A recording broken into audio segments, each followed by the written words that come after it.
ഇപ്പോൾ നമ്മൾ 1.5 കിലോ ചിക്കനാണ് എടുത്തിരിക്കുന്നത്, കഴുകി വൃത്തിയാക്കി വെച്ചിരിക്കുക. ഇതിലേക്ക് ഒരു 3 വലിയ സവാള അരിഞ്ഞു വെച്ചതും, ഒരു 2 തക്കാളി, ഒരു 4 പച്ചമുളകും ചേർക്കാം. ഇതിലേക്ക് 1 സ്പൂൺ ഇഞ്ചി വെളുത്തുള്ളി പേസ്റ്റും കൂടെ ചേർക്കാം.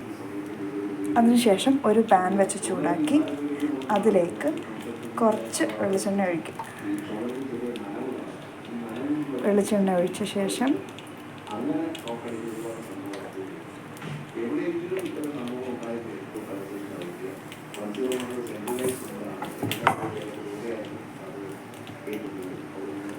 എനിക്കിതിൽ തേങ്ങാക്കൊത്ത് ഇടുന്ന ഇഷ്ടമാണ്. അപ്പോൾ ഞാൻ കുറച്ച് തേങ്ങ അരിഞ്ഞിട്ടിട്ടുണ്ട്. അപ്പോൾ അതൊന്ന് മൂത്ത് വരട്ടെ. ഇതിപ്പോൾ തേങ്ങ ഒന്ന് മൂത്ത് വരുന്നുണ്ട്. അപ്പം അതിലേക്ക് ഇവിടെ ഞാൻ 2 സ്പൂൺ മുളക് പൊടി, 2 സ്പൂൺ മല്ലിപ്പൊടി, ഒരു 1/4 ടീസ്പൂൺ മഞ്ഞൾപ്പൊടി ഇത്രയും വെച്ചിട്ടുണ്ട്. അപ്പോൾ ഇതും കൂടെ ചേർത്ത് നന്നായിട്ടൊന്ന് മൂപ്പിച്ചെടുക്കാം.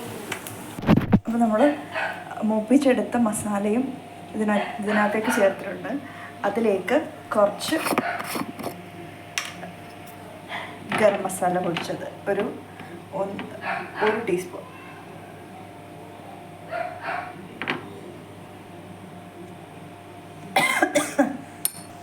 അപ്പോൾ ഇതിലേക്ക് ഗരം മസാലയും പെരിഞ്ജീരകവും പൊടിച്ചതും, പെരിഞ്ജീരകം ഒരു 1/2 ടീസ്പൂണും, ഒരു 1/2 ടീസ്പൂൺ മുളക് പൊടിയും, ആവശ്യത്തിന് ഉപ്പും ചേർത്ത് നല്ലതായിട്ട് മിക്സ് ചെയ്ത് കുക്കറിൽ 1 വിസിൽ വരുത്തുക. നമ്മുടെ ചിക്കൻ റെഡി ആയിട്ടുണ്ട്. അപ്പോൾ എല്ലാവരും ട്രൈ ചെയ്ത് നോക്കണം.